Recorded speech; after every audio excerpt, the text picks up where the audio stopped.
స్నేహ దక్షిణాది సినిమాల్లో ఒకప్పుడు టాప్ హీరోయిన్గా వెలిగిన అద్భుత నటి. అందానికి ప్రతిరూపంగా మారిన వ్యక్తి. తెలుగు, తమిళం, మలయాళ చిత్రాల్లో తన నటనతో ప్రేక్షకులను ఆకట్టుకున్న ఆమె పలు సూపర్ హిట్ సినిమాల్లో నటించి ప్రేక్షకుల హృదయాల్లో స్థానం సంపాదించింది.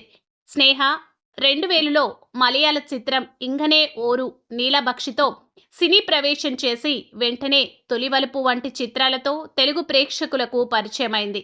ప్రియమైన నీకు వంటి హిట్ సినిమాతో తన కెరీర్ను మరింత పటిష్టం చేసుకుంది.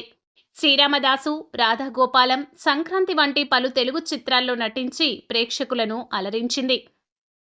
తన కెరీర్ మధ్యలో స్నేహ వివాహం చేసుకుని 2012లో తన కుటుంబాన్ని ఏర్పాటు చేసింది. పిల్లలతో తన కుటుంబం జీవితాన్ని ఆనందంగా గడిపిన తర్వాత స్నేహ ఇటీవల సినిమాలో రీ ఎంట్రీ ఇచ్చింది.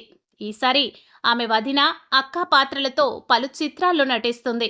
అంతేకాక స్నేహాలయం అనే చీరల బిజినెస్ ను ప్రారంభించి తన వ్యాపార సామర్థ్యాన్ని కూడా ప్రదర్శిస్తుంది.